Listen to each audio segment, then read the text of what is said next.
Good afternoon, everyone. My name is David Wood. I'm the Special Projects Coordinator for Early Music America. We want to thank you for joining us for another of our Monday afternoon interest sessions. Today, we're very excited to present Elizabeth Weinfield for this conversation of music, business, and belonging in the early modern Antwerp Salon. This is one of many that we have presented here on Mondays, and you can find all of the past interest sessions on EMA's YouTube channel and also through links on our website. We'd also like you to consider donating to the EMA Relief Fund, which is a partnership between Early Music America and the Gotham early music scene, supporting early musicians in need during this time of the global health crisis. And you can find out how to donate at earlymusicamerica.org. To date, we have raised over $87,000. Every single dollar goes toward those early musicians in need. To find out more about our activities, you can find us on Facebook, on Instagram, on Twitter, and like I mentioned earlier, on YouTube, where you'll find the follow-up recording of this video later today.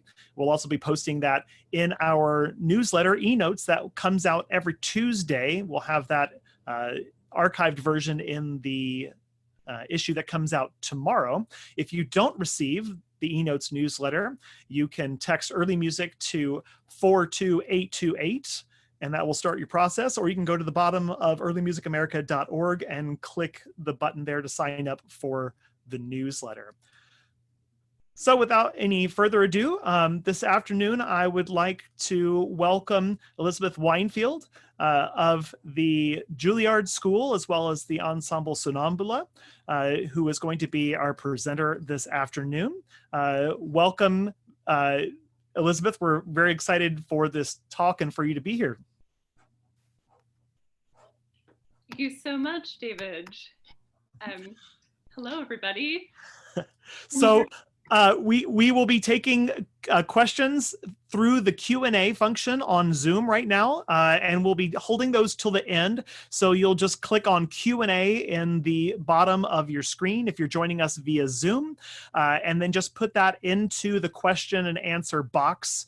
Anytime you have a question throughout at any point, put that in there, and we'll be saving those, and we'll be answering as many as we can till round about 5 o'clock Eastern. And so that's the way we'll be taking those. During the presentation, if you have any technical questions or comments, you can send those to me through the private chat if you are joining us via Zoom. If you are watching on Facebook Live, we also welcome you. If you have questions, you can post those in the comments, and we'll keep an eye on the comment section on Facebook Live as well throughout the time, and we'll try to answer some of those toward the end. So I will disappear here now and turn it over to you, Elizabeth.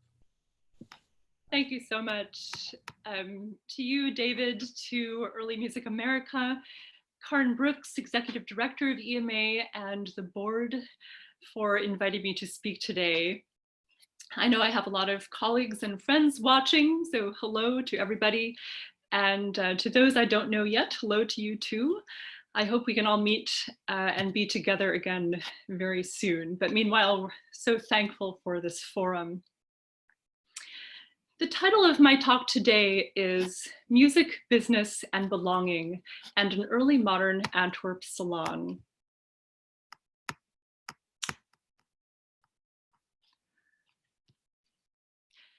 On November 21st, 1640, the merchant and collector Gaspar Duarte wrote a letter to his friend, the poet and diplomat Constantine Huygens. Included at the end is a passage that is likely to pique the interest of the music historian.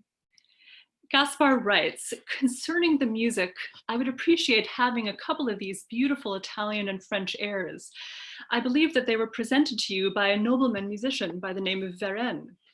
We sometimes have a little music ensemble at home, like the one we formed for Miss Anna Romers, namely 3 instruments which are particularly suitable for 3 ladies, the spinet, the lute, and the viola bastarda, and me, the 3rd treble on the violin, and for the voices, 1 lute and 1 viol for the 2 trebles, with my 2 daughters singing, and sometimes 2 trebles with bass, which I sing, either with a spinet or theorbo for small madrigals of the book. Another of Gaspar's letters to Hauchens, of a few months later, dated January 9th, 1641, contains this passage. Sir, thank you for the 2 songs, the one in Italian and the one in French, the latter of which, although no air de cour, is nice and good. In return, I'm sending you 2 other Italian songs, but I could not find the Occhi belli guartieri, which I'd also mentioned. I will send it later. And indeed, a few months later, on April 21st, 1641, Gaspar penned another letter to Hauchens about these songs. It reads, regarding the 2 pieces of music that I sent you earlier, only the upper parts were included. I'm sending you here 3 others in 2 parts in Italian that my 2 daughters have been singing. All 3 of these citations provide fascinating details about the music-making practices of the Duarte family, known today through the music left by Gaspar's oldest daughter, Leonora, born 1610, whose 7 5-part sinfonia are the only surviving viol music written by a woman from the 17th century. Let's listen to one of her pieces. This is Sinfonia number 4 in a nomine.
The letters from which I've just read are testimony to the music-making practices of Duarte's family and to Constantine Hauchens, one of the most important figures in early modern diplomacy, and a businessman who, like Gaspar, had a hunger for high art. In the passages I've cited, we read that their petit concert d'instruments comprised a spinet, a lute, and the polyphonic performance practice of viola bastarda, that Gaspar himself played the 3rd treble on the violin, and that certain instruments were considered more suitable for 3 ladies. We also observe through these documents reference to a composer of airs that Gaspar admires, identifiable as the singer Bernard de Varenne, who visited Hauchens in Holland in January of 1640. The discourse surrounding music in these letters offers a rare glimpse into the cultural and domestic life of a great artistic patron of the 17th century and positions the Duarte home in Antwerp as a creative hub for the convergence of a cultural elite.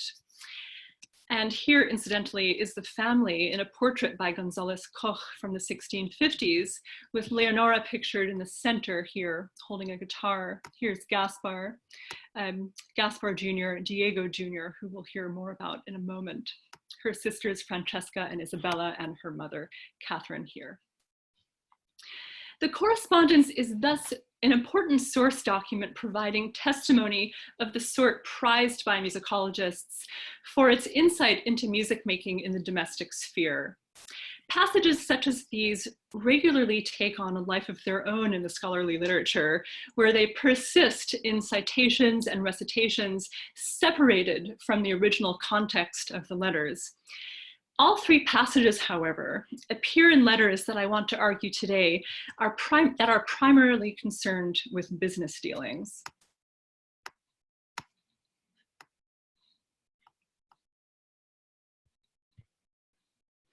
I want to examine here how music related to business for the Duartes and how it helped to facilitate what might have otherwise been complicated social and political transactions. One of the most crucial places where this music happened, as reported in the letters and in other testimony, was in their salon, a place of solace and privacy that the sociologist Marijke Kablusik has recently argued, quote, ensured for the visitor an informal, protected atmosphere where a shared language of cultural pursuits, music, art, and literature could be exploited to forge other politically charged bonds, end quote. I want to suggest that music, particularly conducive to socializing, facilitated and legitimized business and cross-cultural networking, and more crucially, functioned for the Duartes as a specific means to establish trust and friendship across racial, linguistic, and also religious boundaries. A comprehensive study of the role of the private residence of merchants as cultural and intellectual entrepôts has yet to be undertaken. However, in his monumental survey of Jews in the Renaissance, Cecil Roth famously argued that the art dealer fills a specific function in sophisticated society, one that was, he writes, quote, an essential factor of cultural activity in the Renaissance, end quote. Particularly Jews, Roth continues, are implicated in this paradigm, as the purchasing and selling of wares was a shared concern of the merchant class, predominantly Jewish in the Low Countries. Moreover, these transactions often occurred in the home, where collections of art, instruments, and music could be viewed and heard extensively. Gaspar is an exemplar of this continuity. He grew his jewel business, his reputation as an expert in fine art alongside a collection of over 200 masterpieces, and his knowledge of music, while simultaneously serving as the consul of the Portuguese nation in Antwerp in the 1640s. I argue that the Portuguese nation functioned as a social embassy in which a sense of belonging was built on the shared experience of exile and unity amongst persecution. Although many merchants of Jewish extraction converted to Catholicism, some also remained steadfastly Jewish in identity and practice, despite edicts to the contrary. For this reason, the Jewish Portuguese community, and especially recent converts, were considered suspect, a population marked as different. Unlike their Gentile counterparts, this threatened their ability to travel freely as citizens.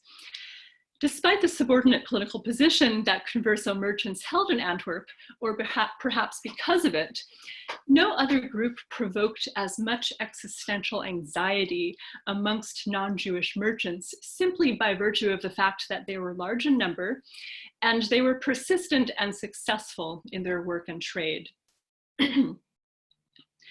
Exile is a progenitor of social unification concerning Jewish histories as far back as the 15th century. And there are similarities between the Duarte's experience in post-Inquisition Antwerp and that of the conversos, say, in Castile following the Edict of Expulsion from Spain in 1492, when conversos were collectively suspected of continuing to Judaize after their mass conversion to Catholicism. The Spanish Catholic Church closely monitored these converts, who formed a group of their own, not part of either the Jewish or the Christian communities, but a group subject to a sort of new and intense hatred, an ethnic anti-Semitism, in which even descendants of the converted bore the brunt of local prejudice and anger.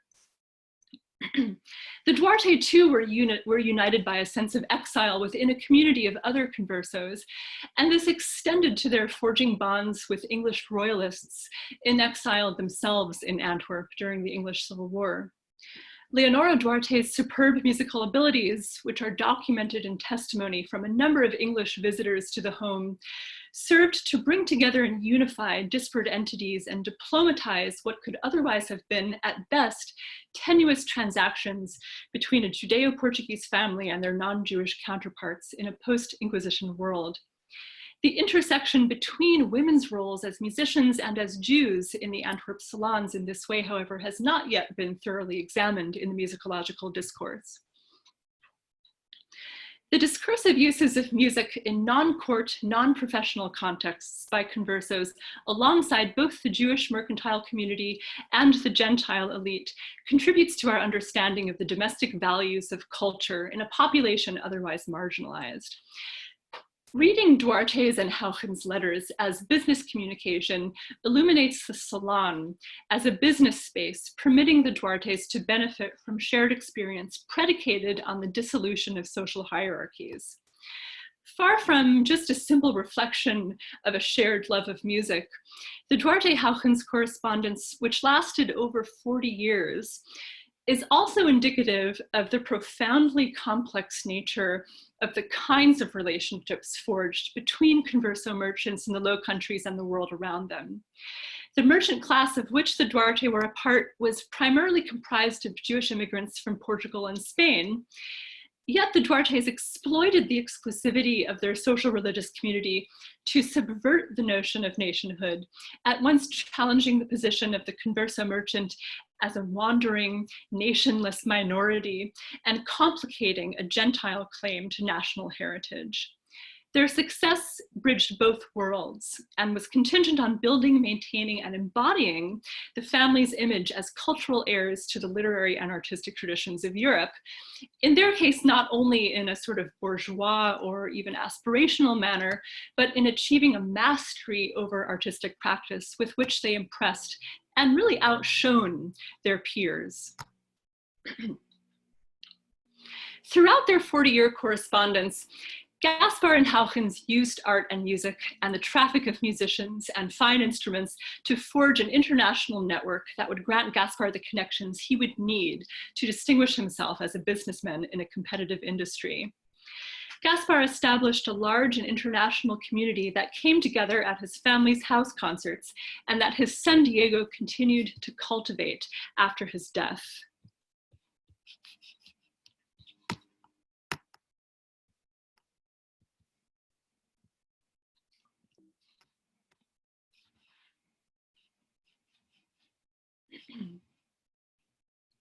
The Duarte home attracted English court musicians who were in exile in Antwerp, such as Nicholas Lanier, who we see here, and royalty, such as Mary Stuart, who regularly stopped in the city on her way to the spas south of Maastricht. Like Lanier, both Stuart and her brother Charles, later Charles I of England, stayed in the Duarte home while in Antwerp, even though the English community entertained them elsewhere during their stay. The natural philosopher and writer, Margaret Cavendish, experienced many social gatherings with the Duartes at their home and in her own, where she heard the Duarte sisters sing on many occasions, writing to Leonora at one point that her music making had put her into a frolic humor. Hauchens was perhaps the Duarte's most important business intermediary. He represented the House of Orange in exile in the Low Countries during the Commonwealth. Gaspar's and Diego's letters to the diplomat in Dutch, English, and French reflect the ease with which these men navigated between national boundaries, and allude to the fact that the Duarte salons as well must have been multilingual events. From a linguistic standpoint, the Duartes skirted the constrictions held over the tightly knit community of Portuguese Jewish jewel merchants, many of whom only communicated with one another in Portuguese, despite having left Portugal 2 and in some cases 3 generations earlier. Over the years, Gaspar at times engaged in discussions of matters entirely unrelated to the jewel business with Huygens, but which served to increase a mutual sense of trust and to maintain a groundwork for other interactions. In 1648, for example, Gaspar facilitated Huygens' purchase of a Couchet harpsichord after an extensive correspondence with the Ruckers Couchet firm, neighbors of his in Antwerp.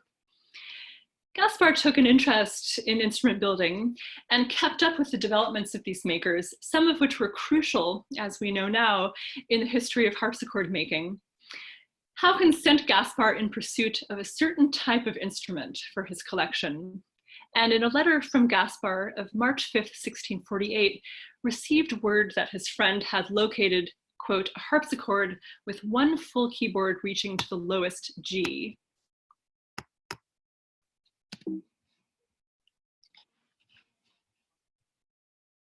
Likely speaking about the Couchet Model 2, a large single manual harpsichord, and you're looking at an example of a similar one here at Edinburgh.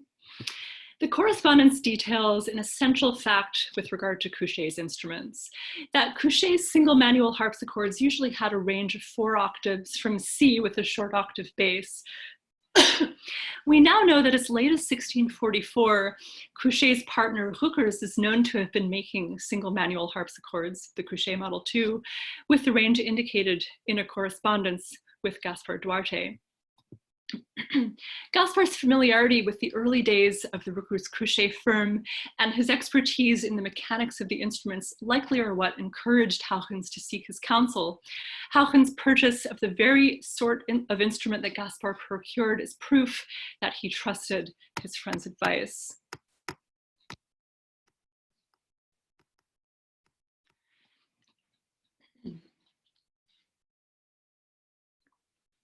Musical discussion with Huygens would also help to pave the way for one of the most significant business transactions the Duarte would complete in their long career. The London sale of a priceless brooch destined for Mary Stuart, daughter of Charles I, on the occasion of her marriage to William of Orange in May 1641. In their capacity as jewelers in ordinary to King Charles I, Gaspar and Diego were the intermediaries between the English and the Dutch courts as they negotiated the sale on behalf of Huygens' employer, the stadtholder Frederick Henry, Prince of Orange. On March 24th, 1641, Gaspar writes to Huygens that the ambassadors of Holland had seen the jewel and were very satisfied. His letter states that, as you can read here, their honors the Holland ambassadors saw it in London and also told His Highness about it because they were so delighted to see so magnificent a piece. The 4 diamonds combined had the impact of a single diamond valuing 1 million florins. Prior to these discussions, but as part of the same letter, Gaspar also mentioned some unidentified French and Italian airs that he thought Huygens would enjoy, and we remember the correspondence from earlier. The musical details here provide an entry into and a transition away from the thornier business matters and encourage response as well. The sale was eventually made and the jewel was given to the 9-year-old bride. And as you can see here, it features quite prominently in their royal marriage portrait by Van Dyck in the Rijksmuseum. The exchange of these letters surrounding this sale presents us with an intriguing picture of material culture, and indeed here the value of a luxury object is being established by 2 fashionable societies, that of the recipient and that of those making the sale. The Duartes, those making the sale, had arrived at the pinnacle of society at this juncture, despite the racial and national prejudices against them. And they were successful at business and at maintaining a genuine and consistent engagement with the arts. And they embodied the role of the successful bourgeois that came with it.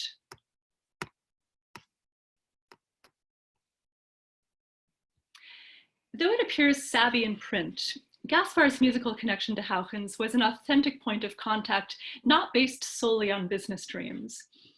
Throughout his lifetime, Gaspar helped his friend with other more personal business matters, such as the sale of Huygens' country home just outside of Antwerp. As time passed, Diego too continued to cultivate an intimate musical connection with Huygens as well. In 1648, toward the end of Diego's and Huygens' life, Diego even sent Huygens some of his own compositions, seeking the diplomat's approval. A letter of Diego's to Huygens, dated January 9 of that year, opens with a friendly inquiry about his friend's health, then segues into an explanation of his intention to set a collection of psalms by Antoine Goudot from the Paraphrase des Psaumes de David of 1648. Diego writes, in Dutch, with regard to the 5 psalm paraphrases of Goudot, although it was my intention to only set a few to music, I think it is a subject so divine and suitable, even though they are psalms, to praise and thank God, and especially your encouragement. And at this point forward, the letter is damaged, as you can see in the image. It's quite eaten away. On January 6, 1687, the year of Huygens' death, Diego writes another letter about this to his friend, again in Dutch. This one, like the above, is also greatly eaten away and missing many words, but within its remains, we witness Diego telling Huygens that he's dedicated the Goudot settings to the older man. Diego writes, I've taken the liberty of dedicating it to you with the wish that you will have at least some of the satisfaction with this that it gives me, so that my work has not been in vain. You will forgive me this freedom with which I wish you a happy new year and the continuation of many future wishes.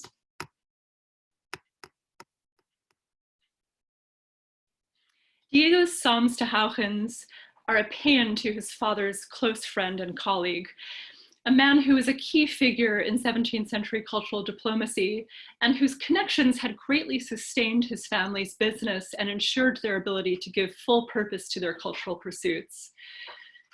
The dedication also acknowledges a great man known for helping the careers of many young musicians and painters at the height of his life in the 1640s and 1650s, even while immersed himself in the political difficulties associated with maintaining the reputation of the House of Orange after the death of William of Orange in 1650. Huygens' own musical compositions betray influences from England, France, and Italy. He was influenced by a realm of styles from the continent, refashioning them into a sort of quintessentially Dutch style and sentiment that reflected the contemporary taste of music in Antwerp. Likely influenced by the worldly man's knowledge and fusion of musical language, Diego may have taken his own idea to set the Goudot from Huygens, as the older man had also set the psalms himself a few decades earlier.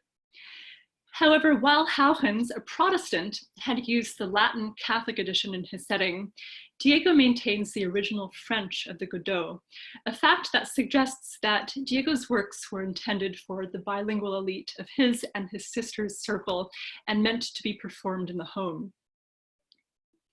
Diego's letters about the works also reveal that he originally had doubts about setting the psalms and eventually decided that it would be appropriate to set them as long as praising God through song, which he writes, was the intention. And incidentally, he did not publish the work, and as far as we know, it's currently lost. Timothy de Pep has cited a similarity between Diego's musical allegiance to Catholicism and Leon Medina's defense of Salomone Rossi's intention to set the Song of Solomon 60 years earlier. And he's right. Indeed, both composers contend that the purpose of the setting of the Psalms is to praise God. Was defending a newness in Rossi's music, though, perhaps what Cecil Roth might have meant when he claimed that Jews in the early modern period enacted that universal outlook, or what David Rudderman has deemed more recently a humanistic mobility again amongst communities of Jewish intellectuals of this time. Rossi's music was concerted music and rose in direct opposition to what Rossi and other like-minded commentators deemed the poor state of Hebrew song at the time.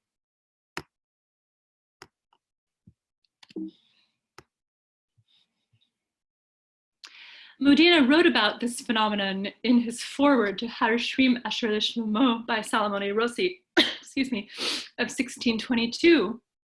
Modena writes, "Shall the prayers and praises of our musicians become objects of scorn among the nations?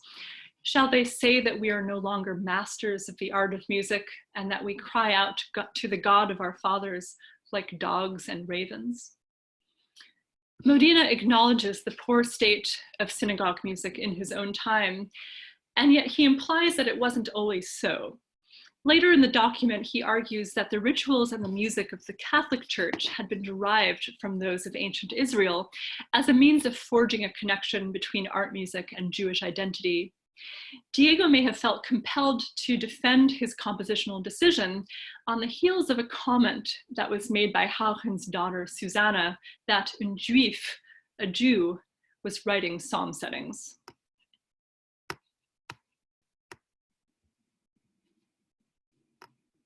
Diego's defense of his own attempt at concerted music also serves to distance himself from the stereotype of the Jew as noisemaker, or the creator of Jewish sounds emanating from the home, which Ruth Ha-Cohen cites as a major tenet behind the music libel against the Jews in the early modern period. The association of animalistic noise with Jews presents a complicated historiography in which Jewish cacophony, born of the synagogue, stands in relief to concerted Christian music. This topos, Ha-Cohen argues, is particularly embedded into the early modern period, and it's a phenomenon that Michael Morisson posits culminates in the 18th century. Morisson proposes, for example, that the aria, "Thou shalt break them with a rod of iron," and the Alleluia chorus from, of course, Handel's Messiah, are anti-Judaic, partially on the grounds that the people of Israel, whose destruction is celebrated in the Hallelujah chorus, are portrayed in "Thou shalt break them" with an evocation of sort of noisy banter and confusion. Let's listen to this Handel air quickly.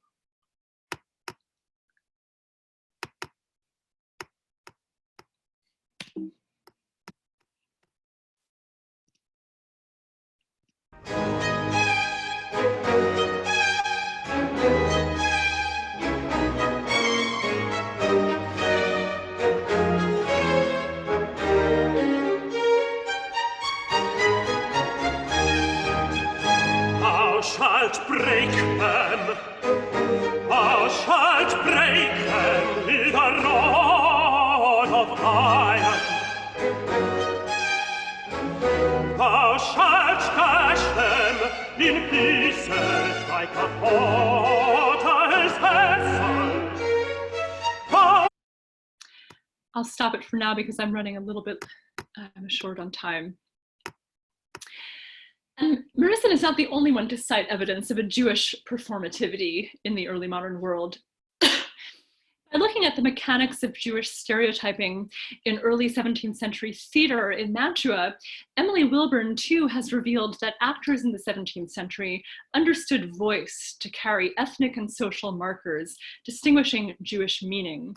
Thus, one could enact Jewishness and one might also cover it up. Amidst this soundscape, music may well have aided Diego's quest for social emancipation when he wrote to Hauchens in a letter that music means harmony, contra noise, and, as he wrote, does not tolerate contradictions. The musical socializing enacted in the Duarte Salon repudiates the anti-Semitic synagogal construct of domestic chatter and instead generates a secular domestic sense of embassy in which culture is economy. The Duarte's music making negates the construct of the Jewish home as a place of noise and heresy. And so does Duarte's music, which consistently displays a learned style and indicates familiarity with other repertories. Duarte's Sixth Sinfonia, for example, is a reworking of her Frescobaldi four-part Ricercar from 1615. Duarte's reworking, subtitled Octave tone sopra sol mi fa la sol, preserves Frescobaldi's imitative setting over a cantus firmus almost entirely, except for the omission of a few bars and the addition of a second treble to make a fifth voice. I'll share a little bit of this with you now. In pieces, in pieces.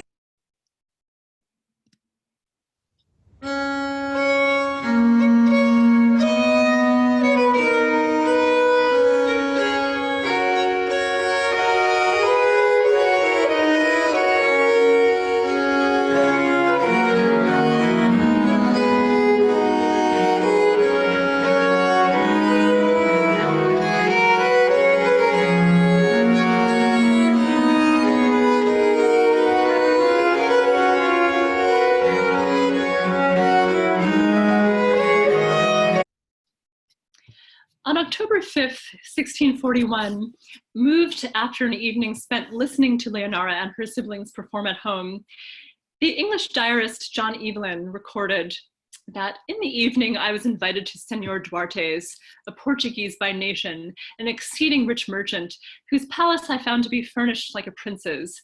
His three daughters entertained us with rare music, vocal and instrumental, which was finished with a handsome collation. I want to think for a moment about the term nation that Evelyn uses.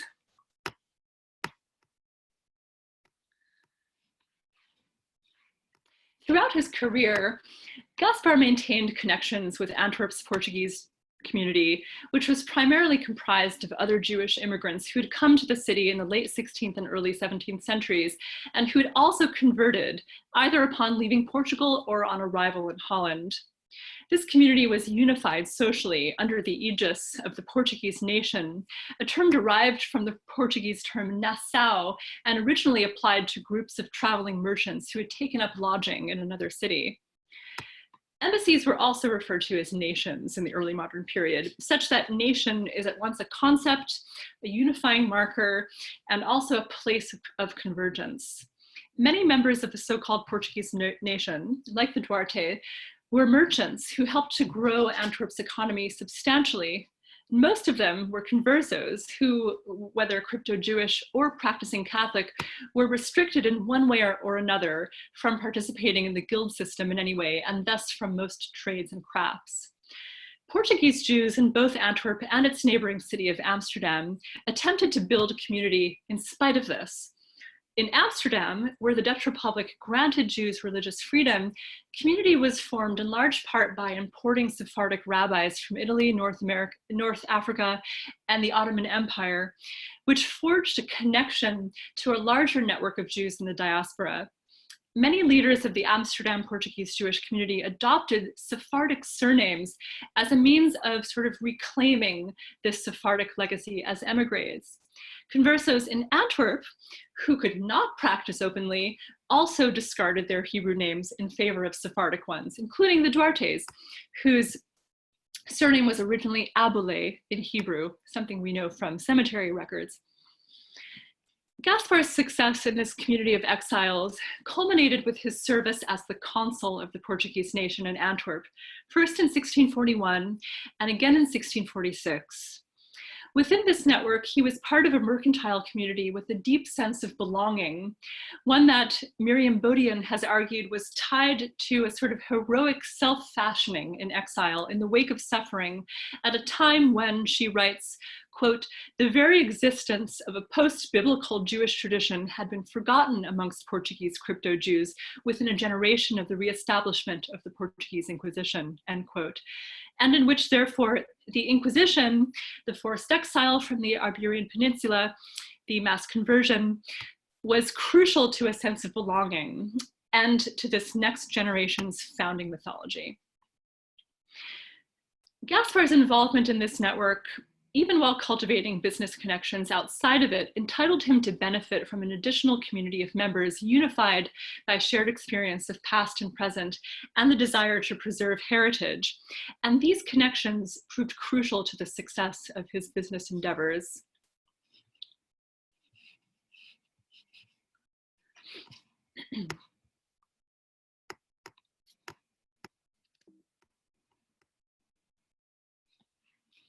Occasionally, Gaspar's correspondence with Huygens reveals that Gaspar possessed an awareness of the professional activity of Jewish merchants in the jewel business.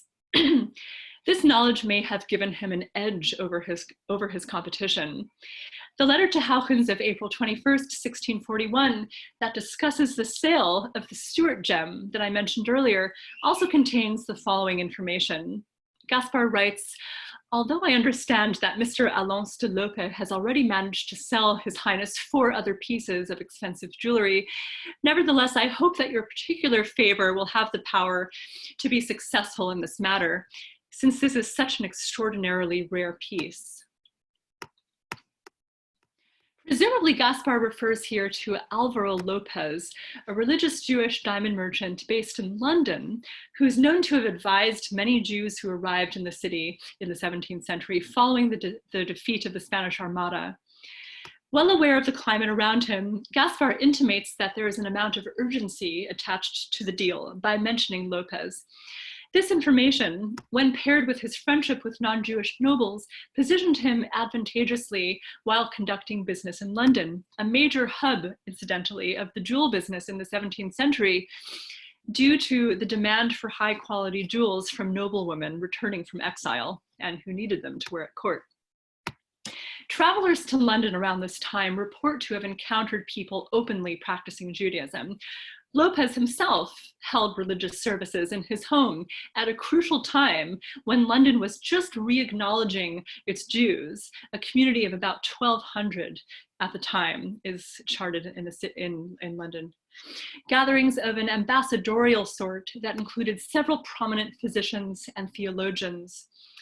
The Duarte home, like Lopez's home, also attracted travelers who converged around a different sort of shared locus. The Duarte's visitors came together as fellow ambassadors of culture, suggesting what David Rudderman has identified as, quote, a correlation between motion and cultural production and creativity, end quote, for Jews in the early modern period. The intellectual mobility that converged in the intimacy of the family home was part of a larger sense of human movement that had offshoots in colonial and mercantile governments across the globe, and against which Jewish self-identification and the representation of Jewish civilization became reified in the non-Jewish world. For the Duartes, music, what permits Gaspar to push his business enterprise to the highest level, encouraged what Lisa Jardine has referred to as, quote, cross-cultural competition, end quote, amongst merchants in the Low Countries. His involvement in a Gentile world within a nexus of what was a primarily Jewish trade contests and complicates the borders imposed on its Jewish minority by both Jewish law and Christian society. For Gaspar to ultimately succeed, he had to integrate his family with the Gentile world, yet he could not distance himself completely from the transactions occurring within religious Jewish mercantile matrices. In some ways, Gaspar's community and network building resembled that of his religious cousin, Manuel Levy Duarte, also a merchant, a man who is married to Gaspar's niece, Constancia Duarte, and who lived in Amsterdam, where it was acceptable to practice Judaism openly. His professional success, like so many in his position, relied upon a close network of other merchants of Portuguese extraction. Levy Duarte's papers survive in the Amsterdam archive. They're written in Portuguese and reveal that the small Amsterdam Judeo-Portuguese community often conducted business between families. Levi Duarte was one of the Jewish merchants with whom Gaspar remained in closest contact. The other was Levi Duarte's business partner, Joseph ben Abraham Athias, a rabbi who became a book publisher of great renown, whose firm famously published Maimonides' Mishnah Torah in Amsterdam in 1702. Very important publication. Levi Duarte would become the executor of Diego's will and eventually was responsible for the disbursement of the family's collection of over 200 paintings. Manuel Levi Duarte's success was contingent upon his belonging to an ethnic minority living within a major trading city, connected by language and kinship with similar communities in other major cities. Levi Duarte is a test case that reveals how language, religious identification, and identity building amidst persecution bind and to some extent insulate and protect professional communities. Traveling internationally, yet maintaining a fixed linguistic identity, allowed Jewish merchants like him, and Athias and Lopez, to connect with their nations in foreign cities. As such, these communities stood in for sites of both commercial and cross-cultural trade that created, to borrow from Kablusik, social topographies of change, emulation, and innovation, or networks of trust, shared identity, and purpose.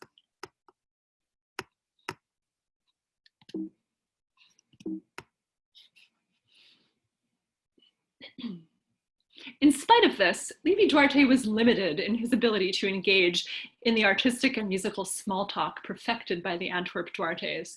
His letters make no mention of music, and his writings about art were constrained to business documentation, chronicling the collection he would inherit. In Antwerp from 1691 through 96 to settle the Duarte estate following Diego's death, he fully documented his efforts to sell the collection of paintings. The following entry that you're looking at here is from his inventory, housed currently in the archives of the Portuguese community in Amsterdam. It tracks the paintings sold and not yet sold at the start of 1693, and at the end of the entry for lot 403, you can read here below that Levi Duarte does not write out the names Jesus or Christ in his letters about art, in keeping with Jewish religious practice.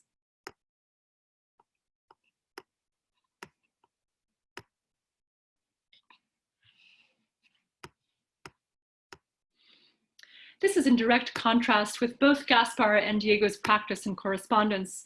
For example, Diego's letters describing his decision to set Olive Gudot's Psalms paraphrases in which God is spelled out in full. And while Levi Duarte had overlapping spheres of influence, they converged on the synagogue, a place that was at once the social and charitable focus of Levi Duarte's existence, where family, business, and prayer congregated. Gaspar, Diego's, and Leonora's social and importantly musical capital allowed the men of the family to forge networks outside of the confines of the Judeo-Portuguese trade network. And for the Antwerp Duartes, this convergence happened in the home. Their salon was a business space of shared experience. The ensembles that Gaspar and his daughters created and the music that they read and performed for guests, the music Leonora composed, all served to suture the bonds that Gaspar and Diego had built in their business world.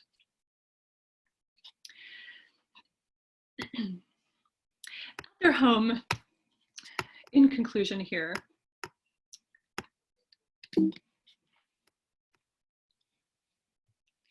their home on Antwerp's fashionable Mire, the Duartes used music to construct a community comprised of exiled royalists, businessmen, and musicians. Leonora and her siblings played host to Antwerp's elite, as well as cosmopolitan visitors from throughout the Dutch Republic, from Paris, and from Italy, turning the family home into an informal concert hall for those who were lucky enough to be invited to their soiree.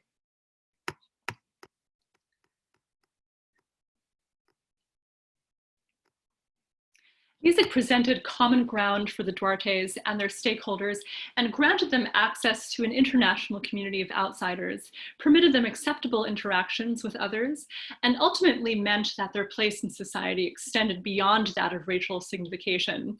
Really remarkable in a climate in which accusations of Judaism could lead to death, as it had for Atheus's father Abraham, burned as a Marrano in an auto de fe in Cordoba in 1665. Music functioned for the Duartes as a means to legitimize relationships across these social, religious, national, and ethnic borders, much as it would in the Jewish salons of, say, early 19th century Berlin, spaces in which enlightened people peacefully coexisted, devoid of identity-driven segregation. Gaspar's interest in instruments, his musical banter with Hauchens, his musically prodigious daughters, Leonora's music, which drew important travelers to the home to fuse deals, Diego's French setting of Godot, and their multilingual letters all betray what Cecil Roth has deemed a certain citizenry of the world. Business and domestic networks were interchanged in a worldly setting in the Duartes milieu, and this is reflected in their deeply rooted investment in culture and in the business successes that grew out of such fertile soil. Thank you. Thank you so much. We are going to take some questions right now. If anyone has any, you can submit them in the Q&A at the bottom of the screen. You just click Q&A and then type it in there. And as we see those, we will take those one at a time. And if you joined us a little later in the presentation, you can feel confident that you can watch the whole thing, because we will make it available on our YouTube channel within a few hours, and we will be sending out notification about that. If you were registered via Zoom for this, you should also receive a notification from Zoom to be able to watch the video on demand a little bit sooner than the YouTube, as it gets posted in the on-demand section of Zoom for a little while. So just waiting for any questions.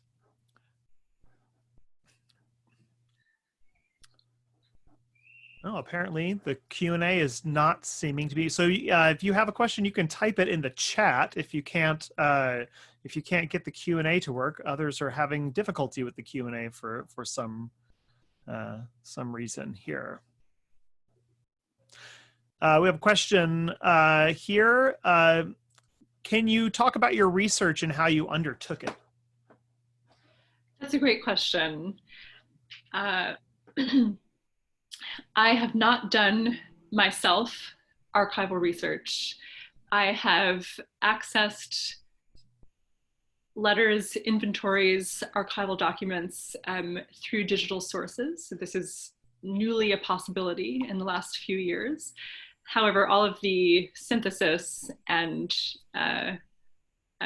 bringing together and commentary on the primary sources is of my own doing.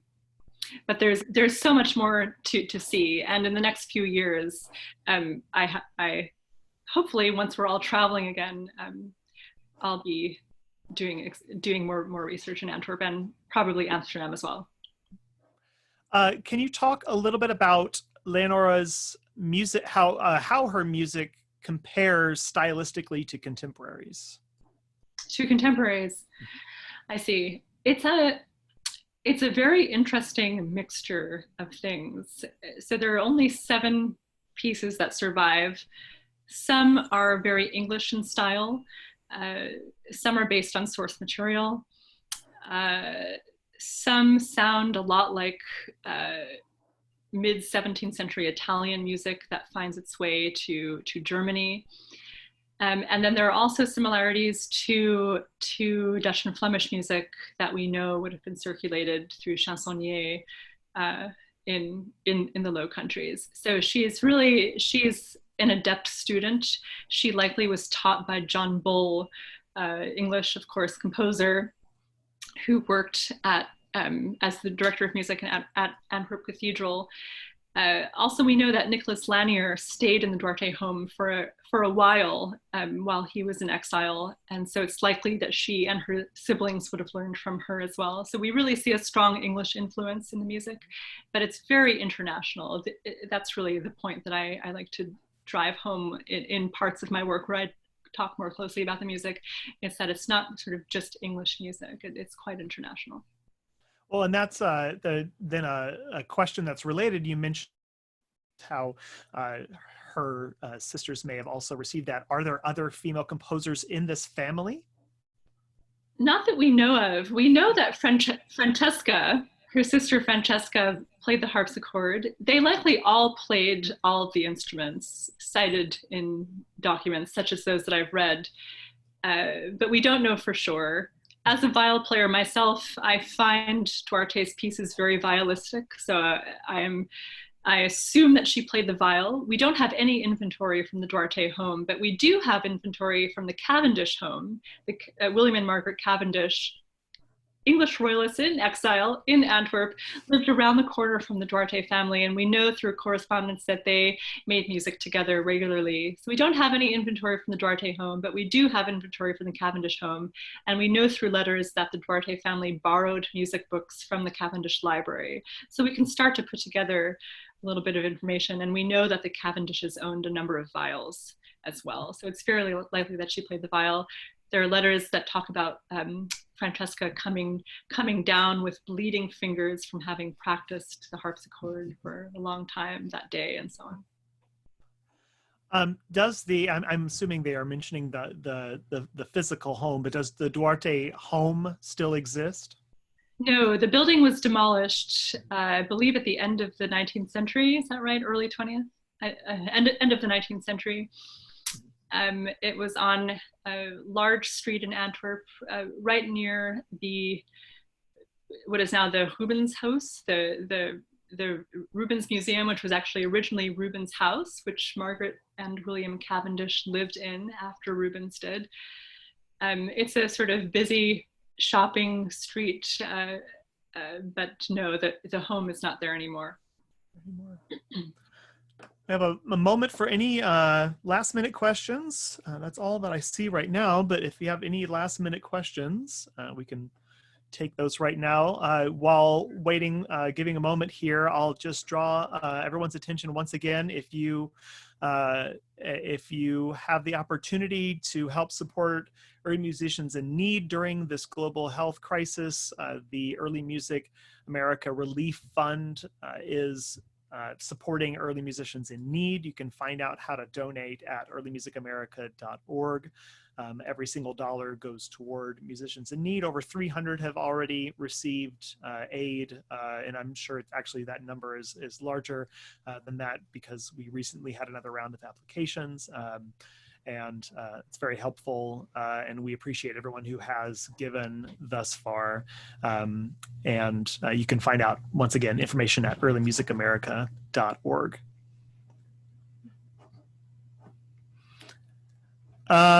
Here's a question. What direction would your research be taking? More on Jewish music and musicians? That's a great question. That's a great question. I'm hoping to turn my dissertation into a book. That's likely going to be happening, but I can't mention anything. But I think what I will build on in that respect is Jewish identity in the early modern world and what that meant largely. Mm-hmm. Also, what it meant to be a performing female in the early modern world who was Jewish or not. What does a converso mean? It's a quite complicated term. So for now, my research will expand into feminine identity in the early modern world, Jewish identity in the early modern world.